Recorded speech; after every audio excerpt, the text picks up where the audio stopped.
મનના ભોગતા ભાવમાં આપણે સાક્ષી ભાવ અને દ્રષ્ટા ભાવ કેળવીએ, એવો જ શરીરની અંદર પણ ભોગતા ભાવમાં દ્રષ્ટા ભાવ રાખવો જરૂરી છે. આપ ભોજન કરો છો,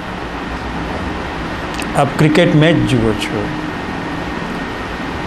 શરીરનો જે ભોગતા ભાવ છે એમાં ઘણી વસ્તુઓ આવે, ભોજનનો ભાવ આવે, ઘણી બધી બાબતો આવે. તો એ જે ભાવ છે એમાં જેમ મનમાં તો આપણે એમ કે દ્રષ્ટા ભાવ રાખી શકાય, સાંભળીએ છીએ દ્રષ્ટા ભાવ રાખીએ, જોઈએ છીએ દ્રષ્ટા ભાવ રાખીએ, પણ શરીર ભોગવી રહ્યું છે, ઉપભોગ કરી રહ્યું છે, તો કે એમાં પણ દ્રષ્ટા ભાવ રાખવાનો છે, જાગૃતિનો ભાવ રાખવાનો છે, એવો પ્રશ્ન પૂછે છે. બહુ જટિલ પ્રશ્ન છે.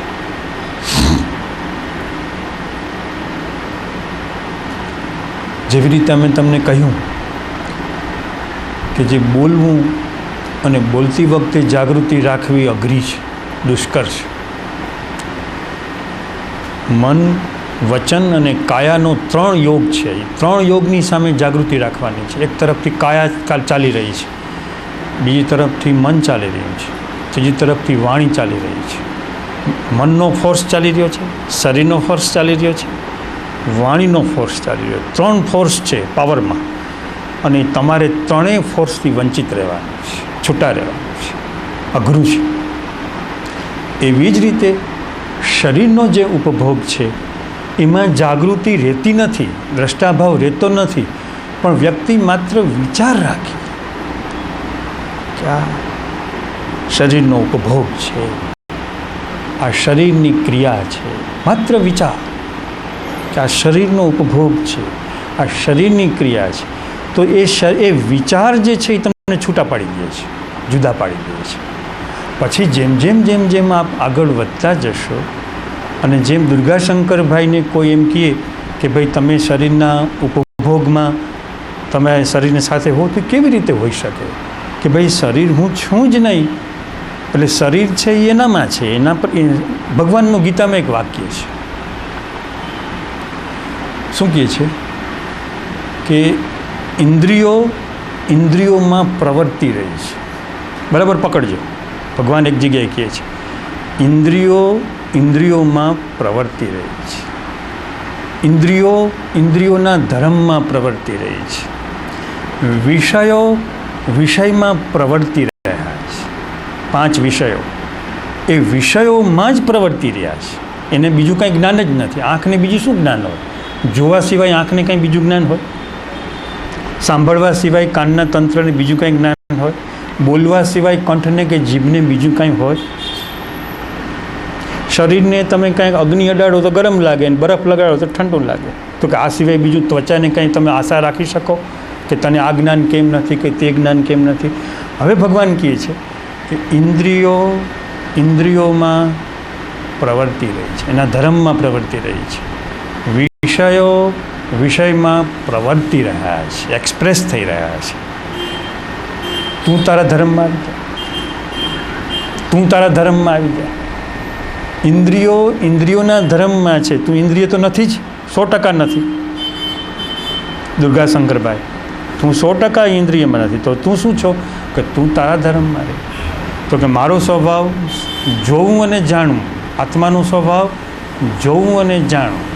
તો કે એ પ્રમાણે જ્યાં સુધી મારો જોવા અને જાણવાનો અભ્યાસમાં મારો પ્રવેશ ન થાય, પ્રજ્ઞા જાગૃત થઈ હોય તોય સહેલું નથી, પ્રજ્ઞા શક્તિ જાગૃત થઈ હોય તોય સહેલું નથી, પણ જ્યારે પ્રજ્ઞાની અવસ્થા આગળ વધી જાય અને જ્ઞાતા છે એ જ્ઞાયક થઈ જાય, ત્યારે વ્યક્તિ શરીરના ઉપભોગથી જુદો થઈ જાય છે.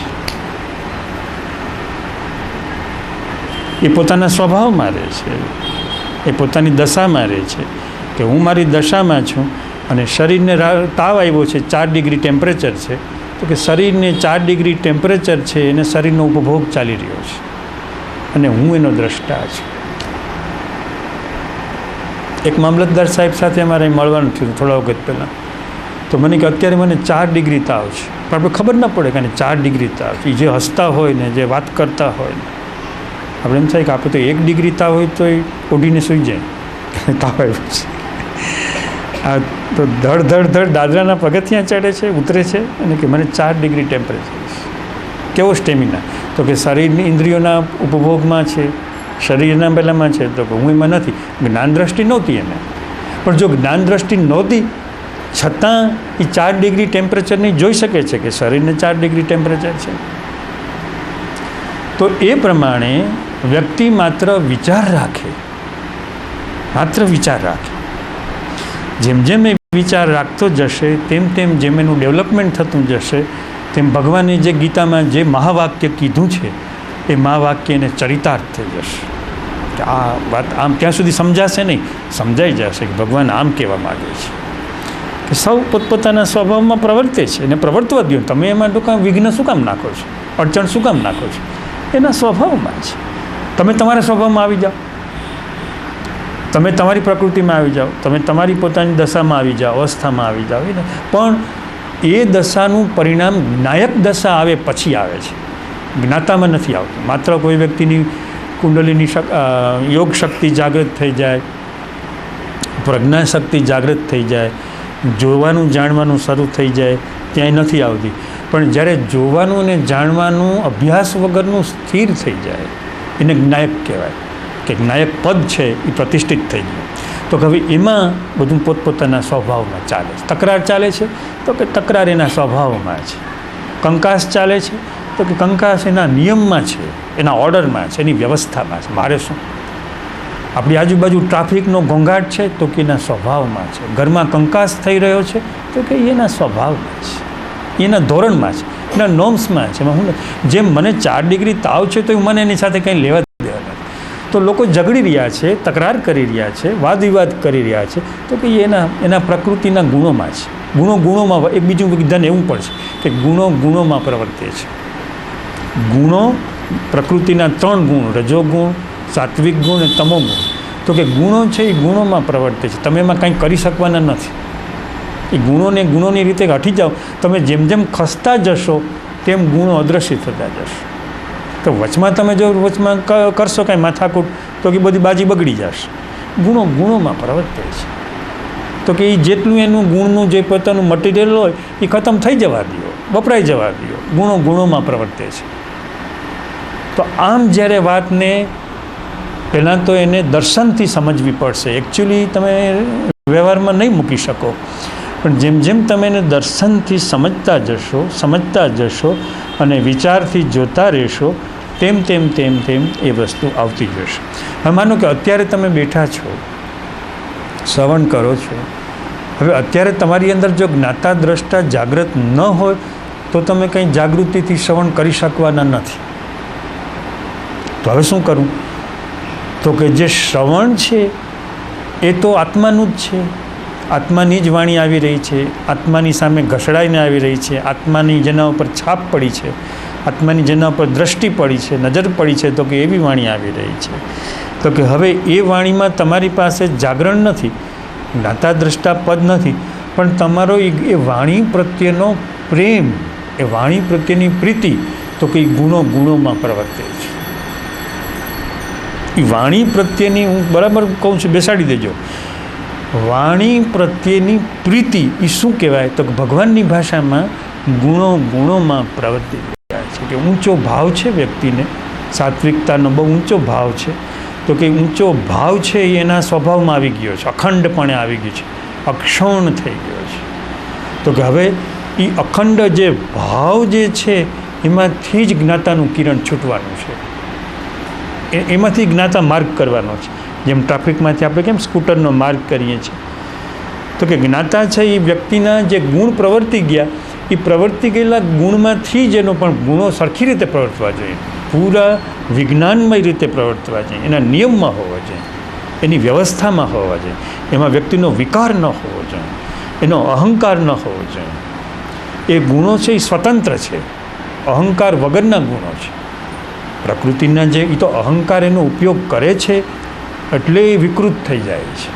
પણ જો ગુણોને અહંકાર ટચ ન કરે તો ગુણો વિકૃત નથી થતા, ગુણો પવિત્ર રહે છે. પણ જ્યારે અહંકાર ટચ કરે તો દરેક વસ્તુ મેલી થઈ જાય, ગંદી થઈ જાય. અહંકાર ટચ કરેલું. પણ અહંકાર એને ટચ નથી કરતો તો ભગવાન કહે છે કે એના સ્વભાવમાં તમે જેમ કુદરતના સ્વભાવમાં છે, હવાના સ્વભાવમાં છે, પાણીના સ્વભાવમાં છે, એ એના સ્વભાવમાં છે, પવિત્ર છે, નિર્મળ છે. તમારા અહંકારથી ખસી જાઓ. અહંકાર વિકૃતિ લાવે છે. તો જ્યાં જ્ઞાતા દ્રષ્ટાની જાગૃતિ ન હોય ત્યાં ગુણોની અખંડતા અહંકાર વગરની હોય તો એ સાધક લાયક છે, સુપાત્ર છે. કે એ અહંકારને લાવીને ગુણોને અપવિત્ર કરતો નથી, અશુદ્ધ કરતો નથી. એ ગુણોને ચોખ્ખા રાખે છે, જેવા છે એવા એના સ્વભાવમાં રાખે છે.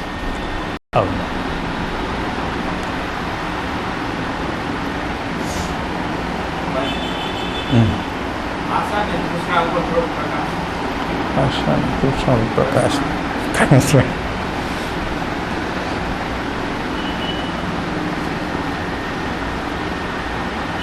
આપણે કહ્યું ને કે ભાઈ તમે એ તો આશા અને તૃષ્ણા તો તમારે બહુ દૂરની વસ્તુ છે. આશા અને તૃષ્ણા બહુ દૂરની વસ્તુ છે. અહંકાર નીકળી જાય, મમતા નીકળી જાય, મોહ નીકળી જાય, છેલ્લે જાય છે. વિતરાગ વિજ્ઞાનમાં 14 ગુણ સ્થાનકો છે. કઈ વ્યક્તિ ક્યાં પહોંચી છે, કઈ કક્ષાએ પહોંચી છે, એના 14 ગુણ સ્થાનકો છે. એમાં છેલ્લા ગુણ સ્થાનકમાં જાય છે.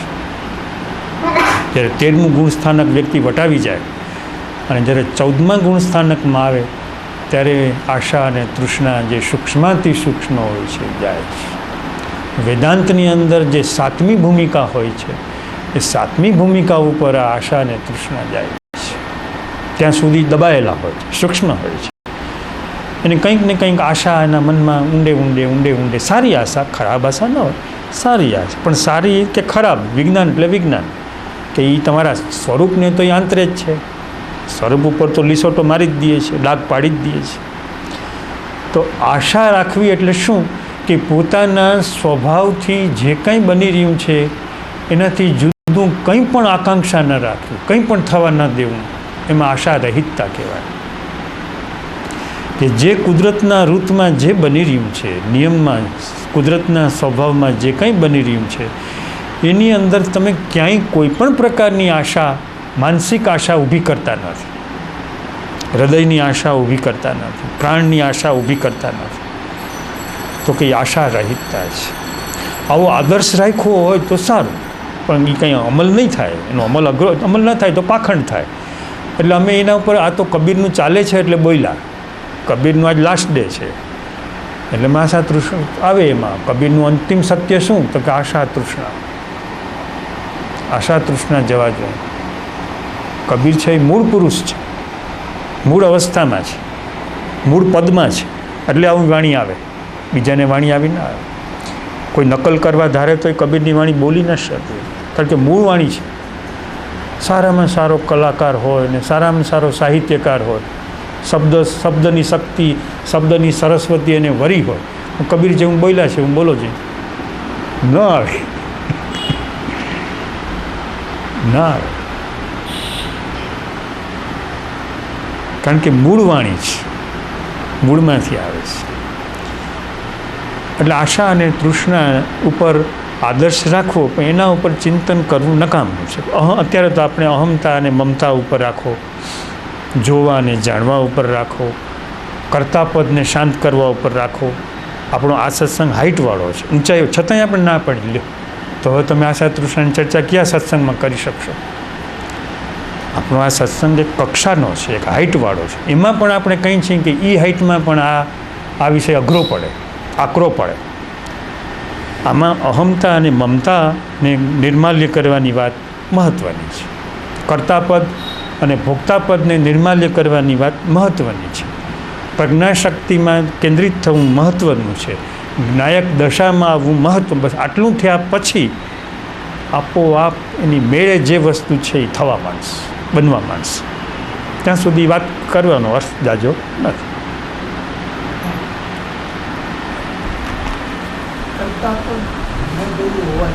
કર્તાપદ ન ગયું હોવા છતાં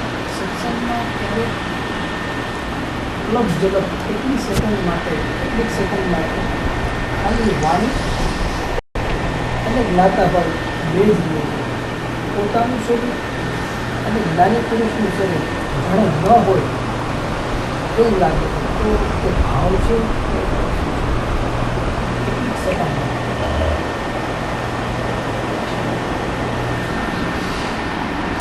એમ કહે છે કે કંઈ આપણા બધાનું કંઈ કરતા પદ છે એ કંઈ ગયું હોતું નથી. કોઈને કોઈ પર્સન્ટેજમાં કામ કરતું જ હોય છે. કોઈના પર્સન્ટેજ ઓછા હોય, કોઈના પર્સન્ટેજ વધારે. પણ ક્યારેક યથાર્થ સત્સંગ થતો હોય, પરમ સત્સંગ થતો હોય તો ઘણી વખત કેટલીક સેકન્ડ માટે જાણે કે કરતાપદ થંભી જાય છે. જેમ ટ્રાફિક સિગ્નલ લાલ લાઇટ બતાવતી હોય ને ટ્રાફિક બધો ઊભો રહી જાય, એમ જાણે કરતાપદ સ્તંભિત થઈ જાય છે. અને વક્તાની વાણી, એના શબ્દો એ પણ ધીમે ધીમે ધીમે જાણે કે એ શબ્દો અને એ વાણી પણ શાંત થઈ જાય છે. આપણે તો શાંત થઈ ગયા છીએ, પણ વક્તાના વાણીને શબ્દો શાંત થઈ જાય છે. એમ જ આપણે કીધું ને કે એ જ મહત્ત્વના થઈ જાય છે. જ્ઞાતા ભાવ અને વાણી બે જ હોય ને, એટલે શબ્દ તો ગયા ને, શબ્દ ગયા. જ્ઞાતા ભાવ અને વાણી એ બે જ હોય એવું લાગે છે. વાણી કીધું ને, જ્ઞાતા ભાવ અને વાણી. હવે એ શું છે એ અમે તમને કહીએ. જે પ્રશ્ન આવે છે એમ ન માનવું કે એના અહંકારમાંથી પ્રશ્ન આવે છે, કે એના કર્તામાંથી પ્રશ્ન આવે છે, એવું માનજો જ માં. કારણ કે અમે જે ભૂમિકા ઉપર છીએ એટલે અમને પ્રશ્ન પ્રસાદ રૂપે મળે.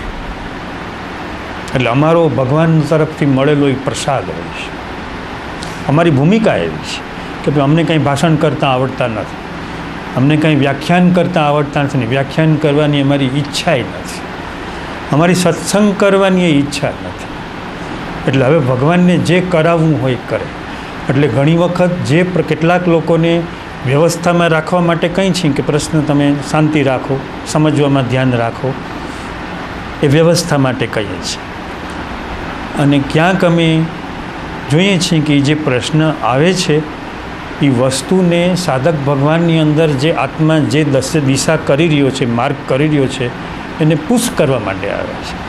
જે અંતરાત્માઓની અંદર ચેતન શક્તિ, પરાશક્તિ કામ કરી રહી છે, એને માર્ગ આપવા માટે, એને રસ્તો આપવા માટે, એને ભાથું આપવા માટે ઘણી વખત પ્રશ્ન આવતા હોય છે. એટલે હવે જ્યારે અમે તમને કહીએ છીએ કે ઘણી વખત સત્સંગની અંદર જે શ્રોતા ભગવાન છે, એ શ્રોતા ભગવાન શ્રવણ કરતાં કરતાં જે એના શ્વાસ છે એ એકદમ ધીમા પડી જાય.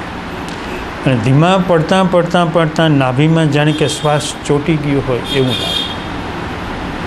પ્રાણાયામ સ્થિર થઈ જાય.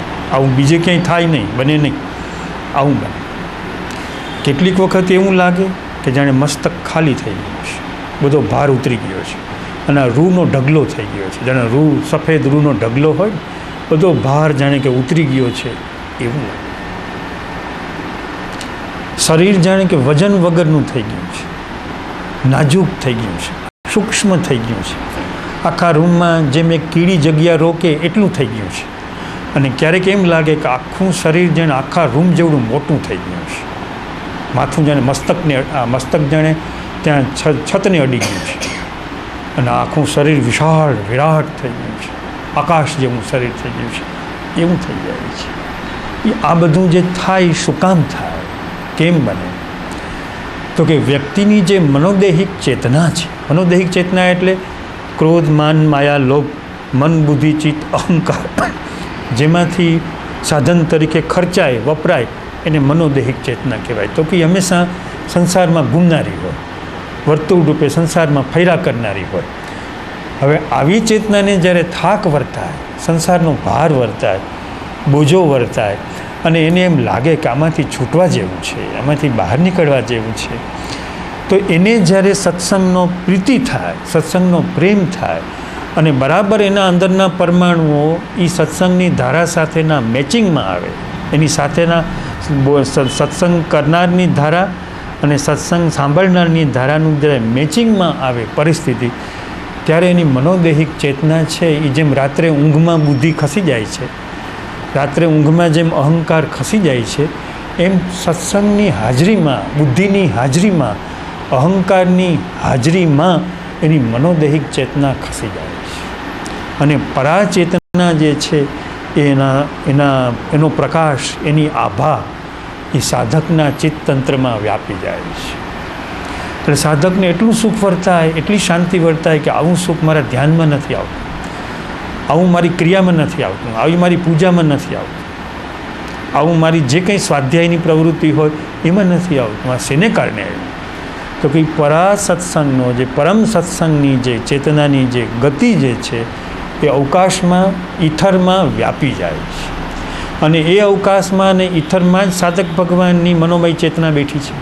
અને એ મનોમય ચેતનામાં એણે પોતે અંદર એવો ભાવ કર્યો છે કે મારે બદલાઈ જવું છે, મને આ દુઃખ પોસાતું નથી, મને આ બધા વ્યવહાર હવે પોસાતા નથી, મારે બદલાઈ જવું છે, પલટાઈ જવું છે, એવો એનો અજ્ઞાત મનનો નિશ્ચય હોય છે. એટલે એને કારણે પરમાણુ બદલાય છે.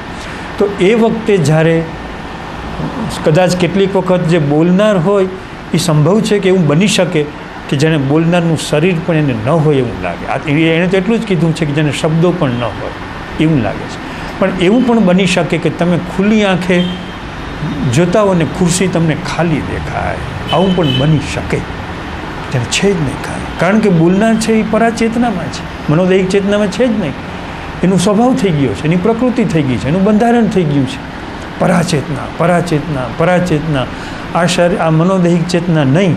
એટલે હવે એની જે એ દશા ને એની એ અવસ્થા જ્યારે પૂર્ણ રીતે ચાર્જ થઈ ગઈ હોય, જેમ છોકરાઓ ઓલા ભમરડો ફેરવતા હોય અને ભમરડો કેમ ફરતો હોય, એમ એની પરાચેતના ચાર્જ થઈ ગઈ હોય કે કોઈનો હાથ દીધો એ રોકાય નહીં.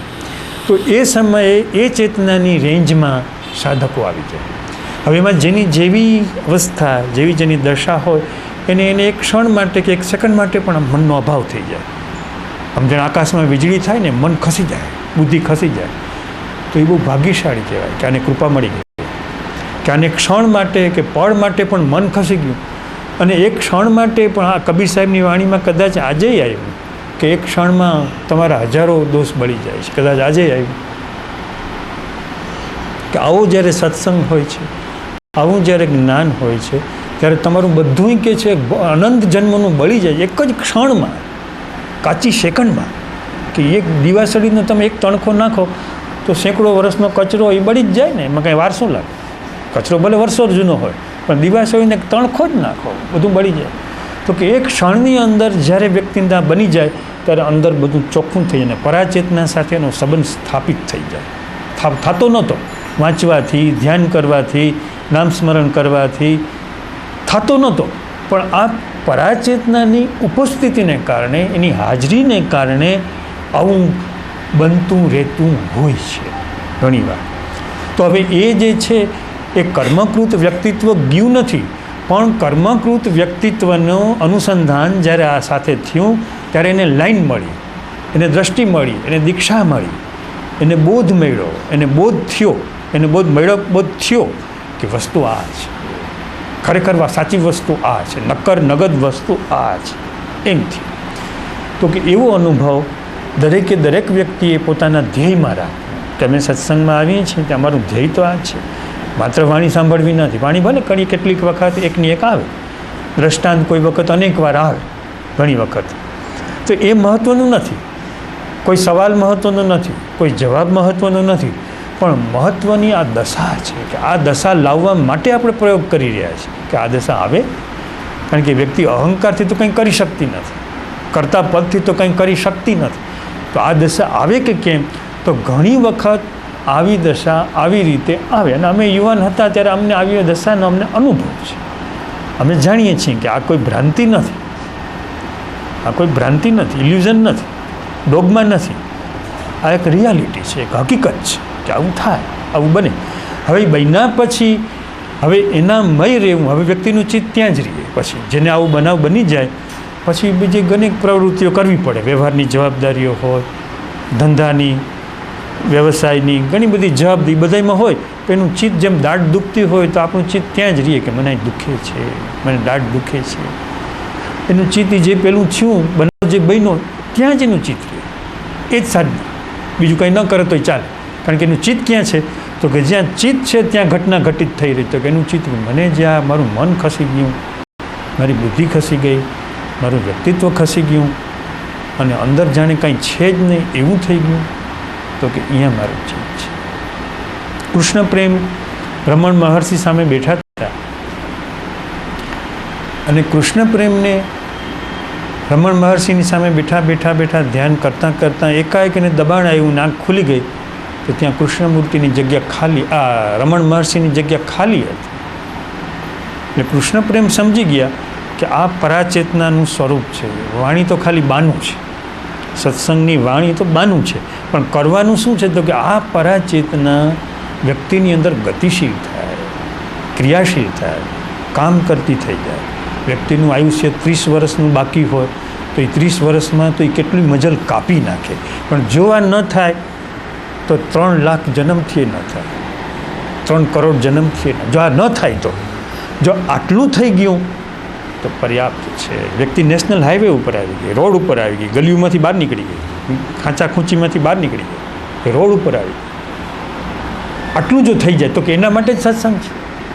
કદાચ જો આટલું થઈ જાય, આટલું બની જાય તો હવે તો ખલાસ.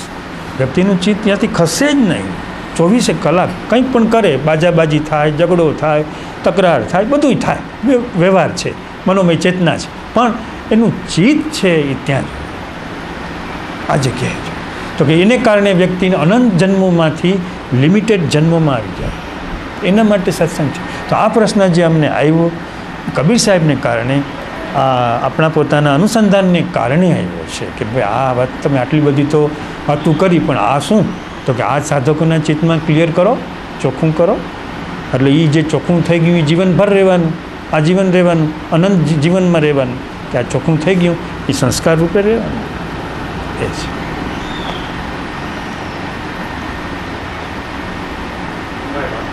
ગા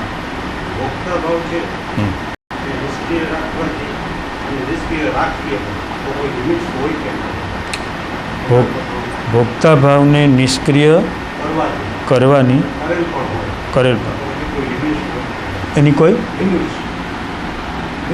લિમિટ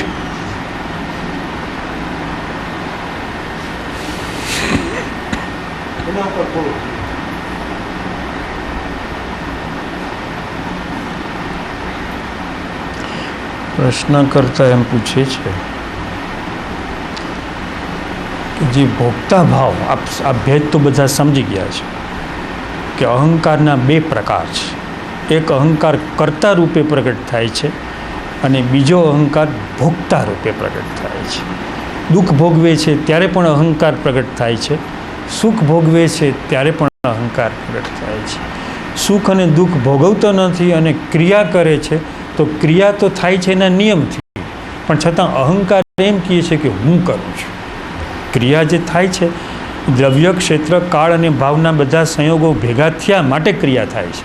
કાંઈ એના અહંકારથી ક્રિયા નથી થતી, પણ છતાંય વ્યક્તિ એમ માની લે છે કે હું ક્રિયા કરું છું. એટલે ક્રિયામાં જે અહંકાર હોય છે એને કર્તાપદનો અહંકાર કીધો છે અને આમાં જે હોય છે એને ભોગતાપદનો કીધો. હવે આ પ્રશ્ન કરતા એમ કહે છે, આપણે જ્યારે એમ કીધું કે ભાઈ ક્રિયાનો કર્તાપદનો અહંકાર ઘણા લોકો મહેનત કરીને, તપ કરીને, પુરુષાર્થ કરીને, મહેનત કરીને ટાઢો પાડી નાખે છે અને એના વર્તનમાં, વ્યવહારમાં માધુર્ય આવી જાય છે, વ્યવહાર મધુર થઈ જાય છે, બધાને મધુર લાગે કે આનો વ્યવહાર સારો છે.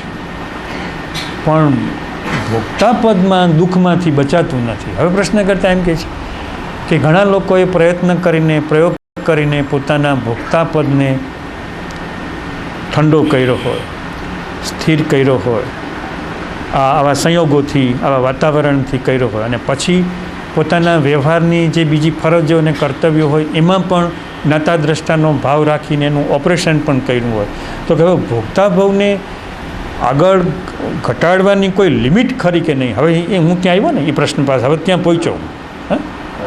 હવે આપણે ત્યાં પહોંચ્યા કે એને કોઈ લિમિટ હોય કે નહીં. લિમિટ એટલે મર્યાદા. મર્યાદા. હવે ભોગતા ભાવની જે લિમિટ છે એ જ્યારે સંપૂર્ણપણે કે હું છું જ નહીં, હું હતો જ નહીં, છું પણ નહીં, હોઈશ પણ નહીં. એમાં યોગ વાસિષ્ઠ જેનો અભ્યાસ કરતા હોય એ યોગ વાસિષ્ઠનો જે સિદ્ધાંત છે એ ભોગતાપદને શાંત કરવાનો સિદ્ધાંત છે. ભોગતાપદની શાંતિની અનલિમિટેડ દશાનો સિદ્ધાંત છે. એને વિવર્તવાદ કહેવાય છે કે વિવર્તવાદ છે. બીજો શબ્દ એને અજાતવાદ કહેવાય છે કે અજાતવાદ છે. અજાતવાદ એટલે શું? કે હું મન નથી, હું બુદ્ધિ નથી, હું ચિત્ત નથી, હું અહંકાર નથી, હું શરીર નથી. હવે જ્યારે આ સંપૂર્ણપણે આ સિદ્ધ જાય તો કંઈ છે જ નહીં. ધર્મય નથી ને અધર્મય નથી. ધર્મ અને અધર્મ છે એ પણ ભોગવટાના કેટલાક તમારા પોતાના વેલ્યુએશન્સ છે એને કારણે છે. પાપ અને પુણ્ય છે એ પણ તમારા કેટલાક વેલ્યુએશન્સ છે એને કારણે છે. તો કે જ્યારે વ્યક્તિ પૂરેપૂરો અજાતવાદમાં આવી જાય છે, વિવર્તવાદમાં આવી જાય છે, ત્યારે કોઈ કરતા રહેતો જ નથી. અને જો કોઈ કરતા ન રહે તો ભોગતા પણ રહેતો નથી. ત્યાં અભાવ થઈ જાય છે, બેપણું નથી રહેતું. જ્યાં જ્યાં જુએ ત્યાં પોતાની જાત એને દેખાય છે. કોઈક સાથે વાત કરતો હોય તેને સામેનો માણસ છે એ પર રૂપે ન લખાય, બીજા માણસ રૂપે ન લખાય, પણ જે માણસ મારી સાથે વાત કરી રહ્યો છે એ હું છું.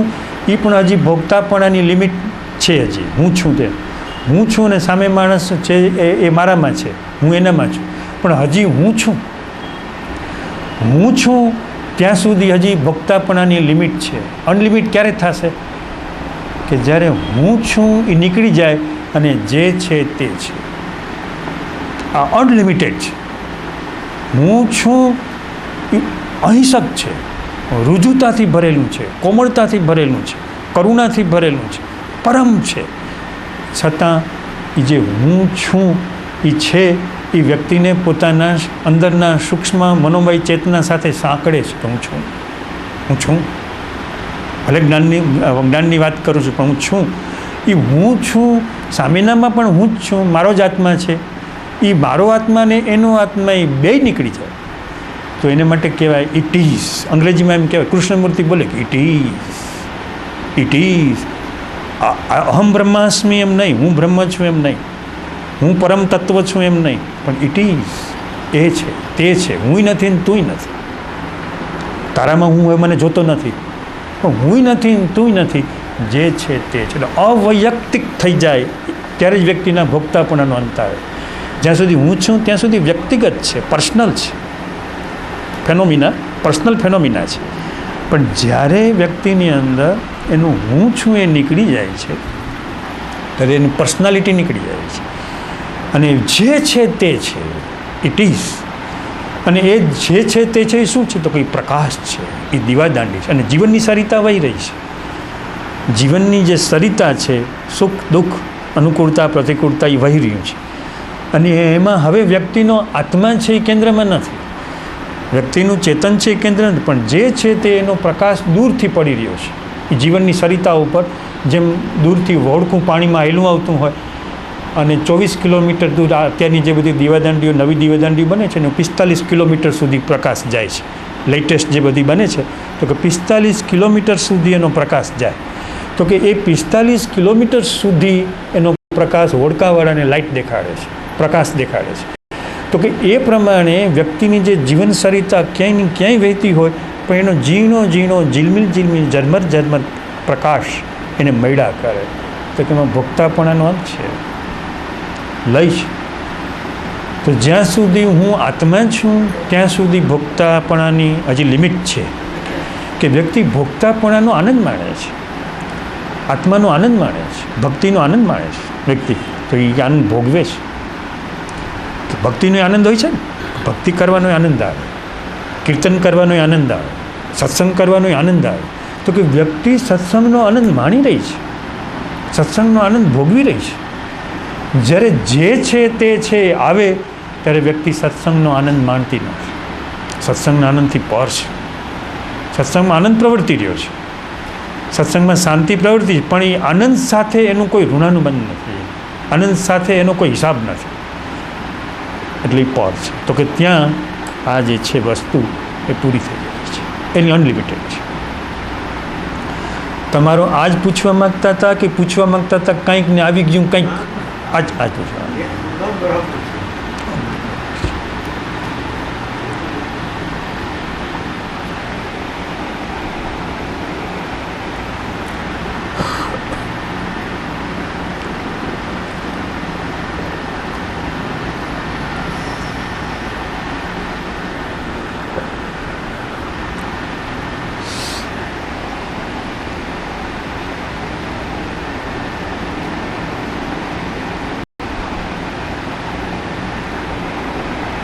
ભગવાન વિચારશું આ ખંડમાં આ સામે બેઠેલું વિસરેલું તત્વ એનાથી તો અમે પ્રકાશિત થઈ, તો હવે રાત પડી, બહાર તો અમારે અંધારામાં જવું છે.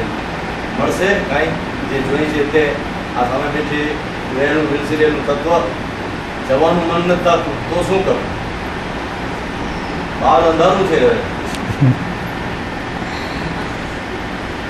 એ બહાર જે અંધારું એમ કે છે કે અહીં તો અમારી સામે પ્રકાશનું તત્વ બેઠું છે, અહીં તો આખી રાત નીકળી જાય તો કંઈ વાંધો આવે એવું નથી. એમાં ટાઈમ જેવું કંઈ છે નહીં, થાક જેવું કંઈ છે નહીં.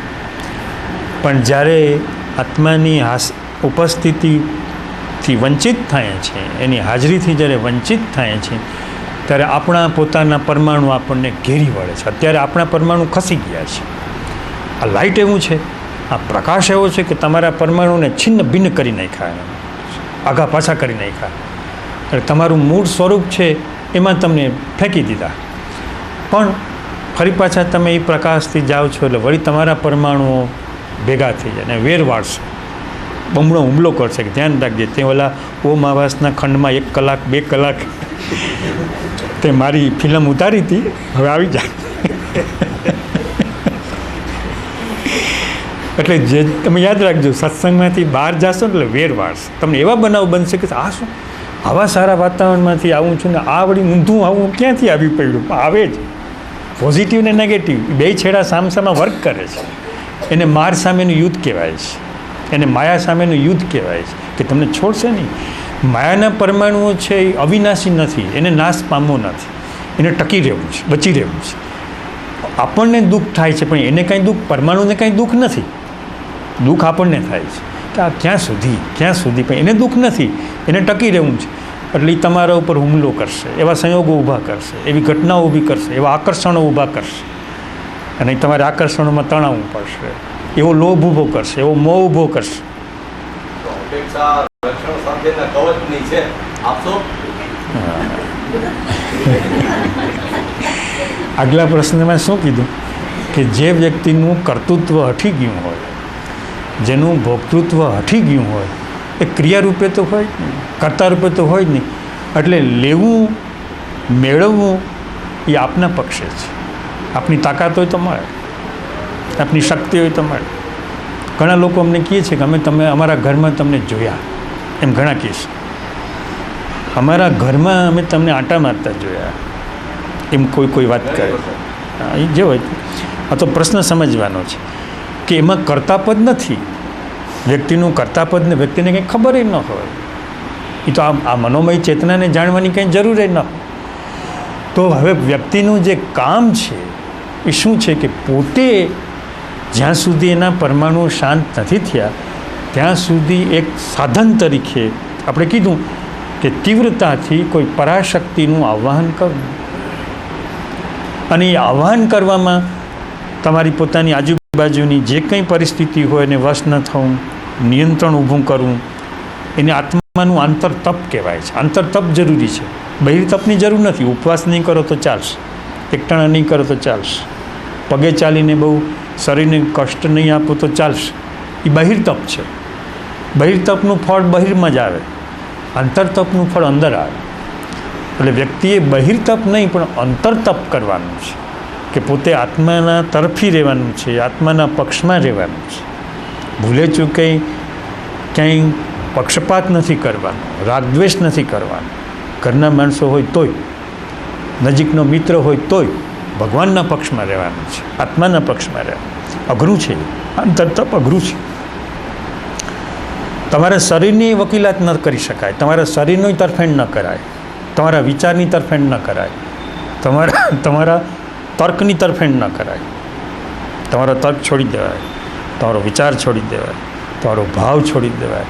એ જ શક્તિ છે, એ જ શક્તિ કામ કરે. મારો તર્ક શું વળી, મારો વિચાર શું વળી, મારી બુદ્ધિ શું, આવો ભાવ રાખો તો પરાત્પર શક્તિ છે એ હંમેશા આપણી સાથે જ હોય છે.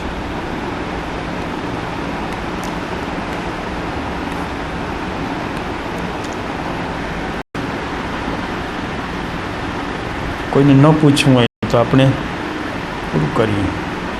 નાનકડો પ્રશ્ન પૂછવો છે, 5-7 મિનિટ છે. હા, તમે જે કીધું કે આપણે દુઃખી નહીં થવાનું, પણ ઘણીવાર એવું બને છે વ્યવહારમાં કે આપણી સામે કોઈ દુઃખી માણસ આવે ને તો એનું દુઃખ એ આપણું દુઃખ બની જાય છે. કયો ભાવ છે? એની સામે વર્ક કરવું બહુ અઘરું કામ છે. આપણે કહીએ છીએ કે ભોગતા ભાવ કાઢવો અઘરો કેમ છે? તો કે ભોગતા ભાવ કાઢવો અઘરો એટલા માટે છે કે કેટલાક વ્યવહારો એવા હોય છે, બનાવો એવા હોય છે કે એનું દુઃખ થયા વગર રહે જ. દુઃખ થાય જ. કોઈક સાચા માણસને ખોટો માણસ હેરાન કરતો હોય તો દુઃખ થાય જ. કોઈનું અપહરણ કરી જાય તો દુઃખ થાય જ. કોઈ કારણ વગર કોઈ માણસની હત્યા કરી નાખે તો દુઃખ થાય જ. આવું દુઃખ થાય છે ને એ દુઃખ થાય છે એ ભોગતા પદને કારણે થાય છે. તો કે છે કે આપણે બીજાનું જે દુઃખી થતો હોય એનું જે દુઃખ જોઈને પણ આપણને કમકમા આવી જાય. કોઈ હોસ્પિટલમાં જાઓ અને માણસોને કેટલા દર્દો હોય છે, આપણે કલ્પનાય ન હોય, ધાર્યું ન હોય, કેટલા દર્દો તમે જોયા જ કરો. ઓહો, આવું દર્દ, આવું દર્દ, આવું દર્દ, જાત જાતના ને ભાત ભાતના દર્દો લોકોને થાય છે. અને જ્યારે તમે એ જુઓ ત્યારે તમારામાં જો કોમળતા હોય, રુજુતા હોય તો તમે પણ દુઃખી થઈ જાઓ. કેટલીક વખત તો એ દુઃખી ન હોય પણ તમે થઈ જાઓ. એ તો જાડી ચામડીનો હોય, એને કાંઈ ન હોય, પણ તમે જોઈને દ્રવી જાઓ કે અરે આને તો કેવું દુઃખ છે. એવું થઈ જાય. તો કે હવે આ તો દુઃખ થાય જ. એટલે એના ઉપર અમે કહીએ છીએ ધીમે ધીમે વર્ક કરો કે જે દુઃખ થાય છે એ વાત તો પાકી જ છે કે તમારી પરાચેતનાને દુઃખ નથી થતું, તમારા આત્માને દુઃખ નથી થતું, પણ તમારી અંદર જે ઊંચા ઉર્ધ્વગામી થયેલા, સબ્લિમેશન પામેલા જે ઉચ્ચ ભાવો છે એ ભાવોને કારણે તમને દુઃખ થાય છે. પછી ધીમે ધીમે ધીમે તમે જ્યારે એ દુઃખમાંથી બચવું હોય તો તમારે એમ કહેવું જોઈએ કે આ જે દુઃખી થાય છે એ નથી પણ આ હું છું. તમારું દુઃખ કપાઈ જશે. કોઈ માણસને સખત કોઈ માણસ મારતો હોય, ઝંઝાડતો હોય, આટલું બધું મારે છે, આટલું બધું મારે છે, અરેરાટી થતી હોય, પણ કે આ હું છું, આ હું જ છું, હું જ માર ખાઈ રહ્યો છું, હું જ માર ખાઈ રહ્યો છું. તો તમારામાં આખી વૈશ્વિક એકતા આવી જશે. અને વૈશ્વિક એકતામાં સામેના માણસને તમે જે ફાયદો પહોંચાડવા માગો છો એ ફાયદો પહોંચી જશે એને, કારણ કે તમે એની ચેતનામાં દાખલ થઈ ગયા. એક તો એટલે એની ચેતના પુષ્ટ થઈ ગઈ, તો કે એને અનુકૂળતા મળવાની, એને સગવડતા મળવાની, કારણ કે તમે એની ચેતનામાં આવી ગયા.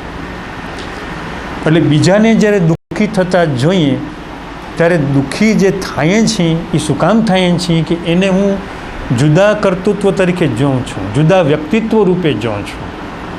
પણ જ્યારે હું એને વ્યક્તિત્વ રૂપે ન જોઉં અને આત્મા રૂપે જોઉં, કારણ કે દુઃખ થઈ રહ્યું છે તો મને જ થઈ રહ્યું છે, તો કે આવું મને નથી થયું પણ કાલ સવારે મારી હાલત આવી થઈ શકે, મને પણ આવું થાય, એને થાય છે એવું નથી.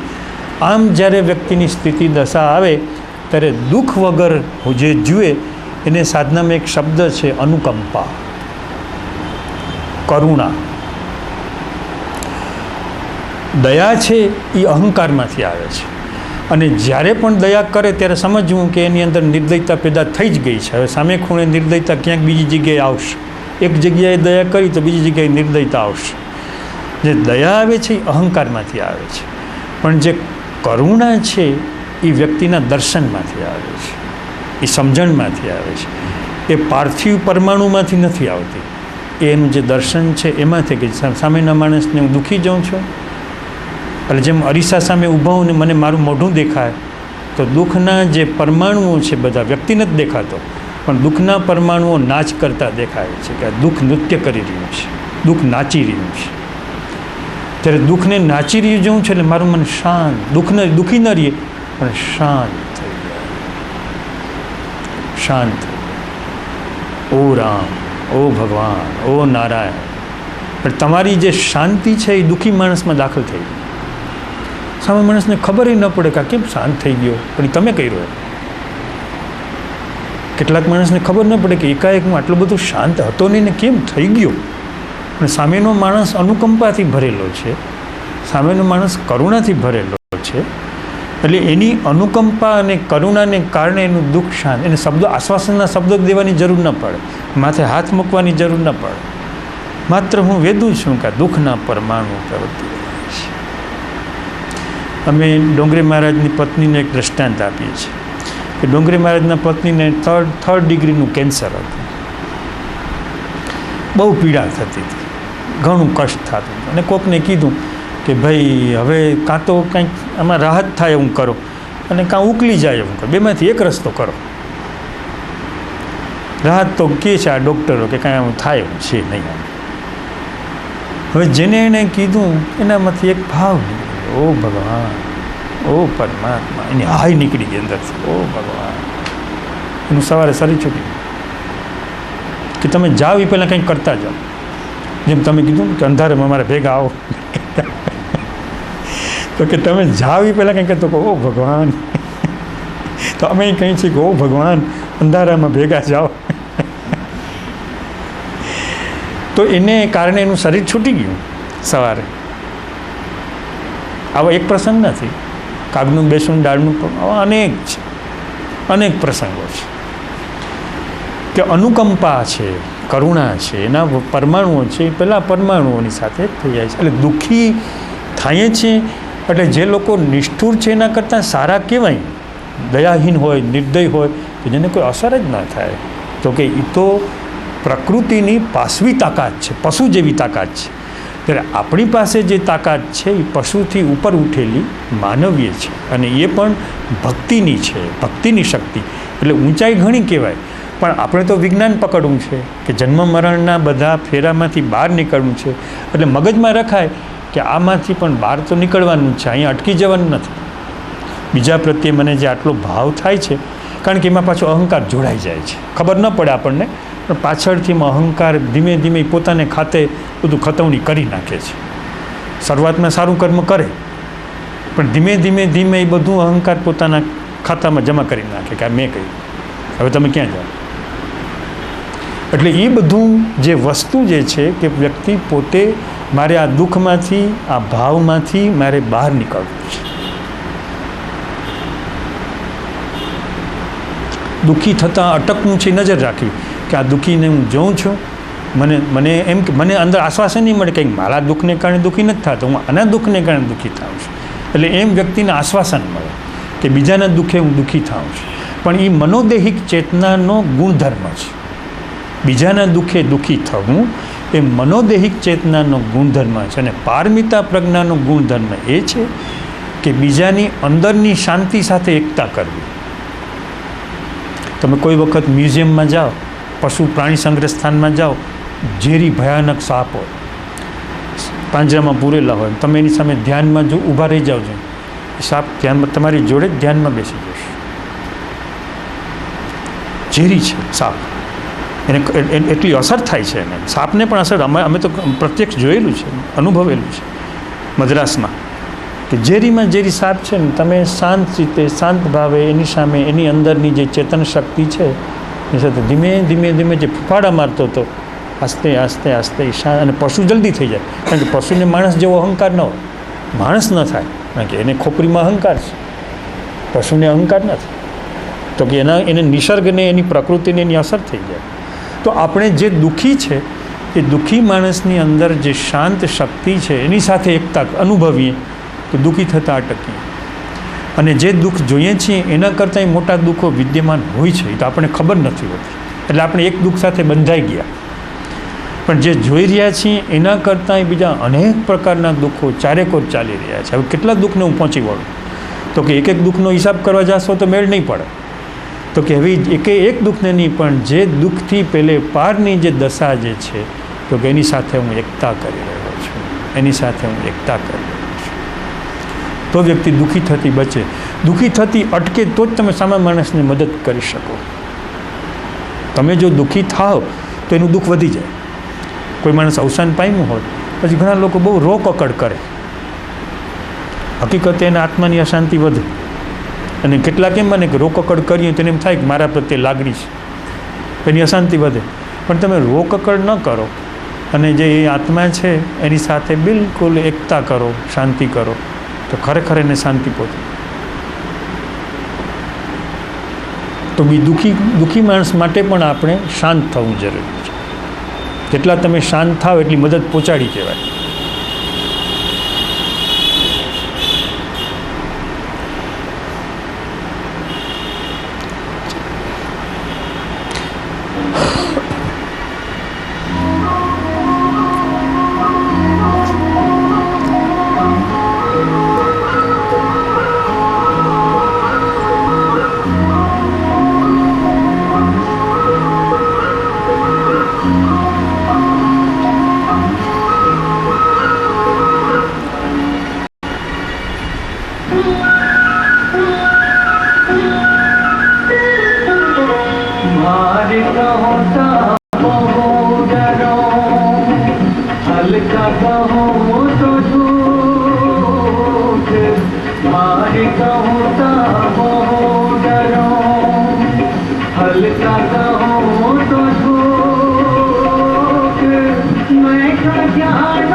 कबीर गुरु गरबा मिला रल गया आते लोर.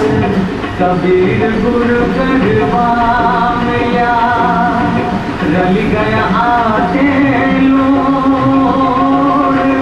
जात पात कुल सब मिटे नाव धरो के कोण. कबीरा नाव धरो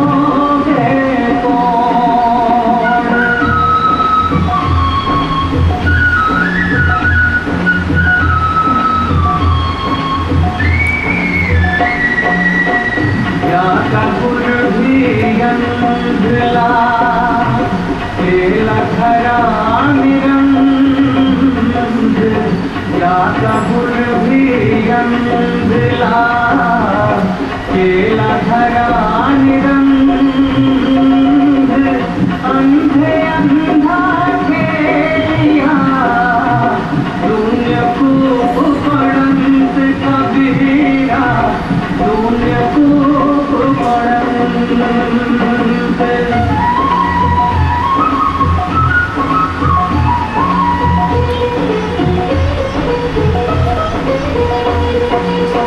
चौसठ सेवा जोए करी 14 चंदा माही.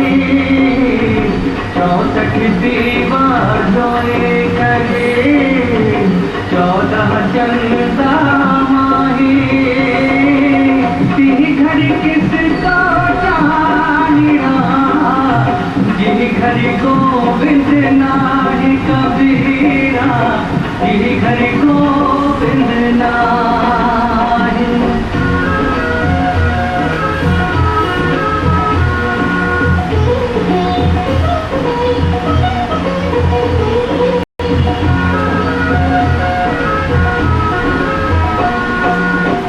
भली भली जो गुरु मिला नहीं कर होती हानि. भली भली जो गुरु मिला नहीं कर होती हानि. दीपक दृष्टि पतंग जो पड़ता पूरी जानी. कबीरा पड़ता पूरी जानी.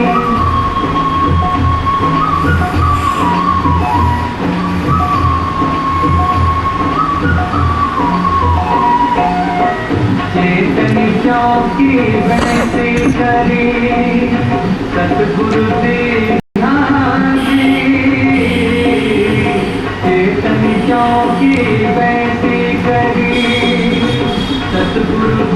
गांधी निर्भय होई निसंग भजे केवल कहे कबीर कबीरा केवल कहे कबीर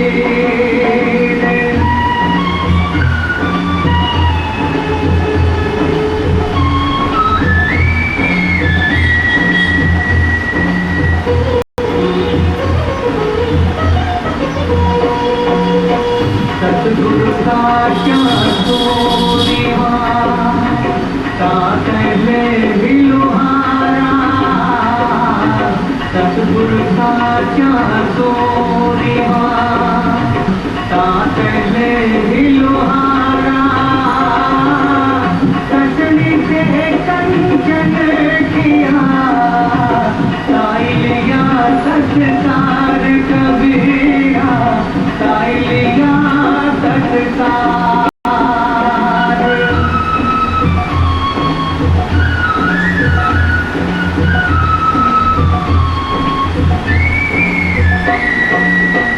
पूरे सो पर क्या भया सब दुख में लिया दूरी पूरे सो पर क्या भया सब दुख में लिया दूरी निर्मल की नीलात्मा साथ सदा हजूरी कबीरा साथ सदा हजूरी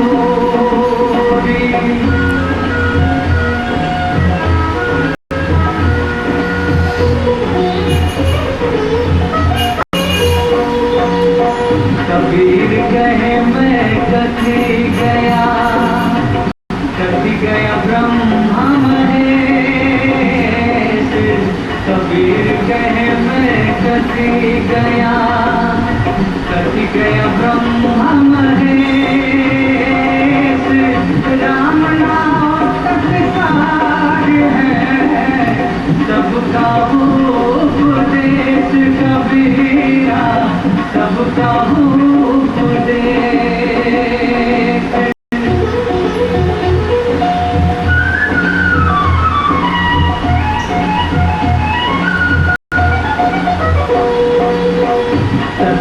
लगती हूँ लोक में राम नाम निजतार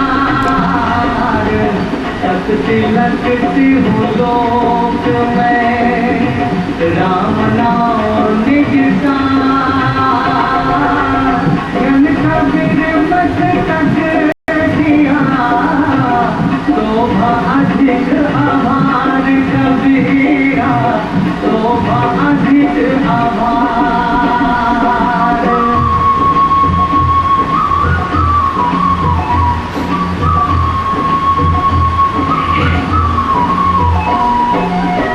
चिंता तो हरि नाम की और न चिंता का चिंता तो हरि नाम की और न चिंता का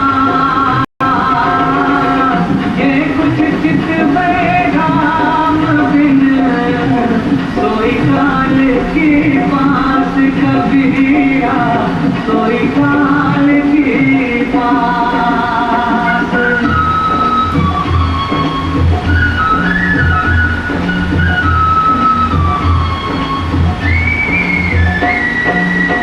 कोटि करम पे लय पलक में ये रजकावे नाम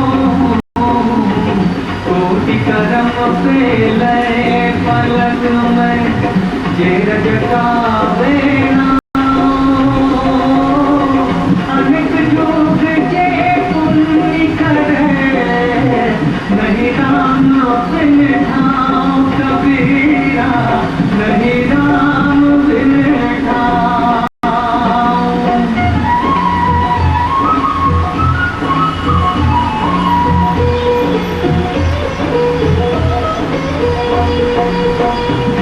हरि जैसा ज्ञानिया सिंह को तैसा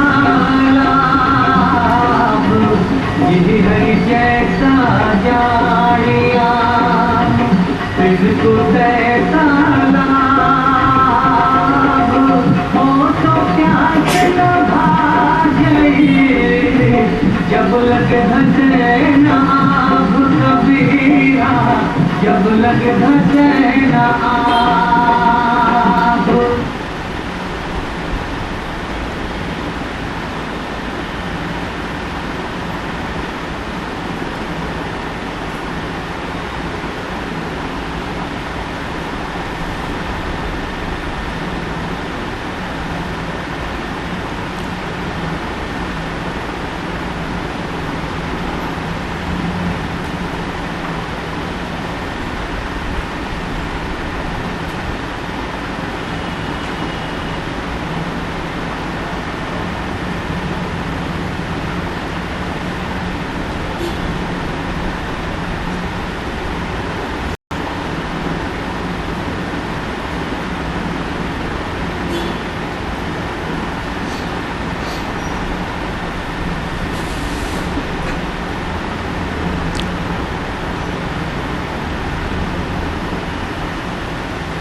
આપણે 2 રવિવાર પછી ગુરુ પૂર્ણિમાનો દિવસ આવે છે. ઘણા લોકો નવા લોકો આવે છે. ગુરુ પૂર્ણિમાને દિવસે આપણે બેઠક રાખીએ છીએ વહેલી સવારથી 12 વાગ્યા સુધી. પણ સામાન્ય રીતે બીજે બધે જેમ ગુરુ પૂજન હોય એમ આપણે ગુરુ પૂજન નથી રાખતા. એટલે કોઈ એવો ભાવ ગુરુ પૂજનનો કરવો હોય તો સૂક્ષ્મ રીતે કરવો. તમે ફૂલનો હાર ન લઈ આવો તમે બહુ રાજી. કદાચ કોઈને એનાથી ઉમળકો રહેતો હોય, ઉમંગ રહેતો હોય ને એકાદ ફૂલ હાથમાં હોય તો બરાબર. કારણ કે આ કાંઈ તો હોય જ નહીં. કોઈ જાતની વસ્તુ લાવવી, ભેટ તરીકે મૂકવી આપણી પેલી ધારામાં નથી. એટલે જે કોઈ નવા વ્યક્તિ હોય પછી તમે લઈ આવશો તો એ વટાણે અમે તમને વળચકું નહીં ભરીએ, પણ કહી દઈએ છીએ કે એમ ન કરો તો સારું. કાંઈક કોઈ અજાણ્યા હોય, કોઈ અપરિચિત હોય તો પછી અમે એને વળચકું ન ભરીએ. કેમ આમ કરો છો એમ ના કરો. અમે વિધાયકતામાં નહીં, તેવી ભગવાનની ઈચ્છા. પણ તમે જરાક પ્રગતિ કરો, પ્રોગ્રેસિવ માઇન્ડ, વિકાસ કરો જેમ બને એમ, કે એની કોઈ જરૂર નથી.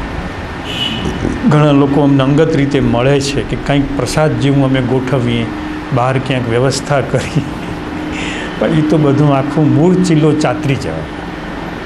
મૂળ ચીલો ચાતરી જવાય કે ભાઈ આપણે બેઠા છીએ, આ જે કરી રહ્યા છીએ પ્રસાદ જ છે. એવી વ્યવસ્થામાં શું કામ પડવું? કારણ વગરની પડોજણો ઊભી કરવી, મેનેજમેન્ટ ઊભું કરવું, વ્યવસ્થા ઊભી કરવી. અને જ્યારે ઘેર તમે જમો ત્યારે એવું રાખજો કે જેની સાથે અમારો પરાચેતનાનો સંબંધ છે એ અમારી જમવાની થાળી સામે હાજર છે એવો અનુભવ કરો. ક્યાંક નાતની જગ્યા લઈ અને જમણવાર રાખવો, બુફે ડિનર રાખવું, બીજું કરવું, ત્રીજું કરવું, એના કરતાં ઘરમાં મારી જે જમવાની થાળી પર હું બેઠો છું અને હું અનુસંધાન કરું છું કે આ જે જમવાની અંદર પરાચેતના છે એ હાજર થાય ને એનો સ્પર્શ થાય, તમારી રોટલીનો સ્વાદ ફરી જશે. એ પ્રસાદ છે, ખરો પ્રસાદી છે. એટલે આ ઘણાને ઉમળકો થયા કરે છે કે ભાઈ ગુરુ પૂર્ણિમાના દિવસે તો તમે અમને વ્યવસ્થા સોંપી દો, અમે બહાર કંઈ બધું સારામાં સારું મેનેજમેન્ટ કરશું. પણ અમે કંઈ છીએ કે ના, એમાં ન. ક્યાંક અનિવાર્ય રીતે કેટલાક એવા સ્થાનોમાં કરવું પડતું હોય છે. એવા દૂરના સ્થાનો હોય, લોકો એટલા દૂરથી ભેગા થતા હોય, કોઈને કરવું પડે છે. પણ આપણે એવું નથી, આપણે કાંઈ અહીંયા બધું નથી. તો કંઈ એવું કરશો નહીં, પ્રસાદમાં કે એમાં પડશો નહીં, કંઈ વસ્તુ લાવશો નહીં, ફૂલનો હાર પણ લાવશો નહીં. પણ તમારી તીવ્રતા લાવજો કે તમારું ને અમારું જે મેળ થયો છે તો હવે અમે આ જન્મમાં અમે આમાં આવી જ જાય પરાચેતનામાં, એવો ગુરુ પૂર્ણિમાના દિવસે સંકલ્પ કરજો. પ્રસાદમાં પડવા જેવું નથી.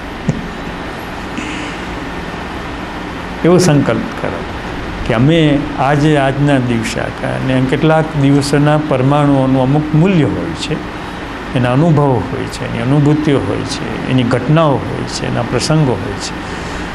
તે દિવસે સવારના 8 થી 12:30 સુધીમાં લગભગ આવી જવું, જેને ભાવના થાય એને. અને ન આવે તો દૂર બેઠા બેઠા પણ આપણે તો બધું વાવવા જ છે. અહીં કદાચ તમારા સ્થાનમાં બેસીને અમારી સાથે અનુસંધાન કરો તો એમને તો વાવવા જ છે, પણ કદાચ આવવાની ઈચ્છા થાય તો જેટલું બને એટલું પ્રોટોકોલ્સ ઓછા, વિધિઓ ઓછી, લેવડ દેવડ નહીં, અને અંતરનું અનુસંધાન. ભાઈ આ પૂરે કલ્પના જ્યારે વાંચતા ત્યારે ભક્ત કવિ સુરદાસે કીધું કે આંખેથી આંધળો છે, ભાઈઓ ક્યાં જશે, તમે મુક્ત થઈને આગાભાગી કરવામાં છે. સુરદાસ પકડી જ લેશે સાહેબ આપણે.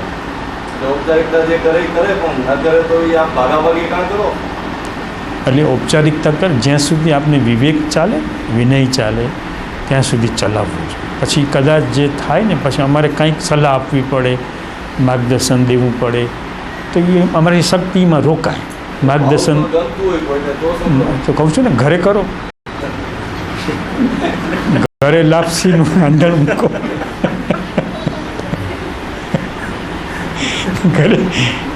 ઘરે લાપસીનું આંધણ મૂકો અને ભાવ કરો. આ પ્રયોગે કરાય ને, આ પ્રયોગે કરવા જો. અમે આ પ્રયોગમાં છીએ, સમજ્યા? અમે આવા પ્રયોગોમાં પણ છીએ. ઘણા બધા લોકોને આવું હોય છે ને, એનું પણ માધુર્ય હોય છે, એની પણ મીઠાશ હોય છે. તો આપ અમારું થોડુંક માનો કે એમાં એ વ્યવસ્થામાં શક્તિ રોકવી પડે ને. કેટલું બધું પછી છીછરાપણું ઊભું થાય, સેલોનેસ ઊભી થાય, ક્ષુદ્રતાઓ ઊભી થાય. એટલે એવું રાખજો. અને પૂજનમાં પણ બહુ ન પડશો. અમને વિશેષ આનંદ તો તમારા હૃદયને જોતા જ થાય કે તમારી તીવ્રતા કેવી છે, તમારી અભિપ્સા કેવી છે, તમારો પ્યાસ કેવી છે. અમે રાજી રાજીને રહે. તમારો પૂજા પણ અમને પહોંચી ગયો. આ અંધારું, આ અંધારું.